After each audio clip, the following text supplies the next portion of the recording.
My name is Victoria, and this story is one I never thought I'd tell. It's a moment from my life that lingers in my mind, a swirl of emotions I'm still trying to piece together. Some might judge me for sharing it, but I believe there's value in understanding the complexities of human relationships. This is not about assigning blame, but rather about recognizing the fragility of boundaries and the ripple effects of choices, both made and avoided. It began on a quiet summer evening. The house was unusually still, save for the faint hum of the ceiling fan and the occasional chirp of crickets outside the window. My son, Nathan, was fast asleep in his room down the hall, and I had just drifted off into a light, restless slumber. James, my husband's childhood best friend, had been staying with us for the past week. He had gone through a messy divorce and needed a place to stay while he figured things out. At first, I didn't mind. James was like family. He had been there during some of the most pivotal moments of my husband's life, and I thought it was only fair to extend him a helping hand. But as the days passed, I started noticing things. Subtle glances, lingering conversations, and an unspoken tension that seemed to grow between us. It wasn't overtly inappropriate, but it was enough to make me feel uneasy. I pushed those feelings aside, chalking it up to my imagination. After all, I was married to a wonderful man, and James was grieving the loss of his marriage. That evening, I had gone to bed early, exhausted from a long day at work. My husband, Mark, was working late, as he often did, and James had said he was going to watch a movie in the living room. I didn't think much of it as I curled up under the sheets, letting the gentle rhythm of the fan lull me to sleep. But then I heard it, a soft knock at the door. "Victoria?" James's voice was low, almost hesitant. I sat up, startled. "Is everything okay?" The door creaked open and James stepped inside. He looked conflicted, his usual confident demeanor replaced with something more vulnerable. I didn't mean to wake you," he said, running a hand through his hair. "It's fine," I replied, trying to hide my unease. "What's going on?" He hesitated, as if searching for the right words. "I couldn't sleep. I guess I just needed someone to talk to." There was a moment of silence as I processed his words. I knew I should have sent him back to the living room, told him to talk to Mark when he got home. But something in his eyes, something raw and deeply human, made me pause. "All right," I said, patting the edge of the bed. "Sit down. What's on your mind?" James sat down, careful to keep a respectful distance. He started talking about his divorce, the pain of losing the life he had built, and the loneliness that followed. His words were heavy, laden with emotions he had clearly been holding back. As he spoke, I found myself empathizing with him. I had known James for years, but this was a side of him I had never seen before. Vulnerable, broken, and searching for solace. I offered words of comfort, doing my best to navigate the delicate balance between being supportive and maintaining appropriate boundaries. But then, he said something that caught me off guard. "You're lucky, Victoria," he murmured. "You and Mark, you have something special. I've always admired that about you two." I smiled, though his words felt bittersweet. "Thank you, James, but every relationship has its challenges. It's not always as perfect as it seems." He looked at me then, his gaze lingering just a little too long. "Still, Mark's a lucky man." The room fell silent, the weight of his words hanging in the air. I felt a knot form in my stomach, a mix of discomfort and something I couldn't quite name. "James," I began, my voice firmer now. "I think—" But before I could finish, the door swung open. "Mom?" Nathan's small voice cut through the tension like a knife. I turned to see my son standing in the doorway, his sleepy eyes filled with confusion. "Why is Uncle James in your room?" James quickly stood up, his expression a mix of embarrassment and guilt. "I was just leaving," he said, brushing past Nathan and disappearing down the hall. I took a deep breath, trying to steady my racing heart. "Come here, sweetheart," I said, beckoning Nathan to my side. As he climbed into bed with me, I couldn't help but feel a wave of relief. Whatever had just happened, whatever could have happened, had been interrupted. But as I held my son close, I couldn't shake the feeling that a line had been crossed, even if only in the quiet, unspoken moments. And I couldn't help but wonder what the next few days would bring. The morning after that unsettling encounter, the house felt heavier somehow, as though the tension from the night before had seeped into the walls. I could feel it in the way James avoided making eye contact, in the overly casual way he greeted me at breakfast. Nathan, blissfully unaware of the deeper dynamics at play, chatted away about a school project while I sipped my coffee, trying to ignore the knots in my stomach. Mark came home early that evening, a rare occurrence. He looked tired but happy to be back, his usual warmth filling the space. I clung to that familiarity, grateful for the presence of the man who grounded me. Yet, the memory of James sitting on my bed lingered, a shadow over my conscience. I told myself to let it go, to focus on my family and move past the awkward moment. But it wasn't that simple. Later that evening, while Mark played a board game with Nathan in the living room, James found me in the kitchen. "Victoria," he said softly, leaning against the doorframe. I turned to face him, keeping my expression neutral. "Yes?" "I just wanted to apologize for last night. I crossed a line and I didn't mean to make you uncomfortable." I studied him for a moment, noting the genuine regret in his eyes. "Thank you for saying that," I replied. "I appreciate it, but let's make sure it doesn't happen again." He nodded, his posture relaxing slightly. "Agreed. I've been going through a lot, and I guess I just wasn't thinking clearly. I value your friendship, and Mark's too much to jeopardize that." His words seemed sincere, and I wanted to believe him.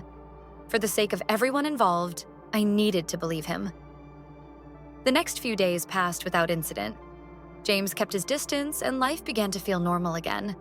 But the fragile equilibrium was shattered one evening when Mark announced he'd be working late again. "You'll be all right with Nathan and James?" he asked, giving me a quick kiss before heading out the door. I nodded, smiling to hide my unease. "Of course. Don't worry about us." As the hours ticked by, Nathan went to bed, leaving James and me alone in the quiet house. I tried to busy myself with cleaning, hoping to avoid any more one-on-one interactions. But James found me in the dining room, wiping down the table. "Victoria?" he said, his voice steady but quiet. I looked up, bracing myself. "What is it, James?" "I've decided I should leave tomorrow," he said, his words catching me off guard. "Leave? Why?" He exhaled, his shoulders sagging slightly. "I think it's for the best. I've overstayed my welcome, and I don't want to make things awkward for you or Mark." I felt a pang of guilt, though I knew he was probably right. "You don't have to go, James. Mark and I are happy to help you through this rough patch." He shook his head, a small, rueful smile on his face. "You're kind, Victoria. Too kind, maybe. But I've realized that being here, it's not healthy for me. Or for you." His words hung in the air, heavy with unspoken meaning. I swallowed hard, unsure how to respond. Part of me was relieved at the thought of him leaving, while another part felt an inexplicable sadness. "All right," I said finally. "If that's what you think is best, then I support your decision." He nodded, lingering for a moment before heading upstairs to pack. The next morning, James left before Mark woke up. He hugged me briefly at the door, his expression unreadable. "Thank you for everything, Victoria, and please, take care." As I watched him drive away, I felt a strange mix of emotions: relief, regret, and a faint sense of loss. Over the next few weeks, life returned to normal. Mark and I went back to our usual routines, and James's absence gradually became less noticeable. But every so often, I'd catch myself thinking about that week, about the delicate balance between loyalty and temptation, and about how close I had come to making a mistake that could have changed everything. I haven't spoken to James since he left, and maybe that's for the best. Some things are better left unsaid, some boundaries left untested. As I sit here now, sharing this story, I'm reminded of how fragile human connections can be, and how important it is to protect the relationships that truly matter. This experience taught me a valuable lesson about trust, vulnerability, and the power of making the right choice, even when it's the harder path to take. As weeks turned into months, James became a distant memory, though his absence left a subtle, almost imperceptible void. I didn't talk about him to Mark, nor did Mark seem to notice anything amiss. Life felt normal again, busy, predictable, and full of the everyday challenges and joys of marriage and motherhood. Yet, as much as I tried to bury that chapter, I couldn't completely forget it. There were quiet moments, late at night or during long drives, when my mind would wander back to that week. I wondered if James had truly moved on, if he'd found peace after his divorce, or if he was still grappling with the same demons. One day, as I scrolled through social media during my lunch break, I saw a photo that made my breath catch. It was James, standing on a beach, the sun setting behind him. He looked happier, lighter even. The caption read, "New beginnings, one step at a time." I stared at the screen for a moment, a flood of emotions washing over me. Relief, curiosity, and strangely, a sense of closure. Whatever lingering feelings I had about James seemed to dissolve in that moment. He was moving on, and so was I. But life, as it often does, had other plans. It was a crisp autumn afternoon when Mark came home with the surprising announcement. "Guess who I ran into today?" he said, setting his briefcase down by the door. I looked up from the kitchen counter where I was chopping vegetables. "Who?" "James," he said, a grin spreading across his face. "He's back in town for a while. Said he might stop by to catch up." My hands froze, the knife hovering above the cutting board. "Oh?" I said, doing my best to keep my voice neutral. "Yeah, he's staying at a hotel nearby while he sorts some things out. He asked about you and Nathan, said he misses us." I forced a smile, my mind racing. "That's nice. It'll be good to see him." But as Mark disappeared into the living room, I felt a familiar unease settle over me. The idea of seeing James again brought back memories I had worked so hard to suppress. I wasn't sure if I was ready, or if I ever would be. A few days later, James showed up at our doorstep, looking much the same as I remembered him. He hugged Mark tightly, shook Nathan's hand, and gave me a polite smile. "Victoria," he said, his tone warm but reserved. "James," I replied, matching his demeanor. The evening passed uneventfully, with Mark and James reminiscing about their childhood and sharing stories of their college days. I played the part of the attentive hostess, offering drinks and snacks, but I kept my distance, letting them steer the conversation. At one point, Mark stepped out to take a work call, leaving James and me alone in the living room. For a moment, neither of us spoke, the silence stretching uncomfortably. "You look well," James said finally, his voice soft. "Thank you," I replied, keeping my tone neutral. "So do you." He nodded, his eyes meeting mine briefly before flicking away. "I wanted to thank you again for everything you did for me back then. I wasn't in a good place, and you helped more than you know." I hesitated, unsure how to respond. "I'm glad you're doing better," I said carefully. There was a pause, and then he added, "I meant what I said that night, Victoria. Mark is a lucky man, and I hope you know how much I respect what you two have."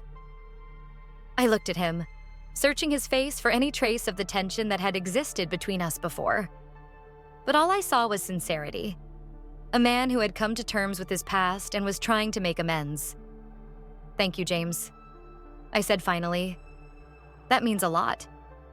When Mark returned, the moment passed, and the evening continued as if nothing had happened. James left soon after, promising to stay in touch this time. As I watched his car disappear down the street, I felt a strange sense of peace. The chapter with James, once filled with tension and unanswered questions, now felt resolved. Looking back, I realized that the true test of any relationship isn't the absence of temptation, but the ability to navigate it with integrity and self-awareness. My story with James wasn't one of betrayal, but of learning about boundaries, loyalty, and the importance of protecting what matters most. In the end, it was a reminder that even in our most vulnerable moments, we have the power to choose the path that leads to healing and growth. And for that, I will always be grateful.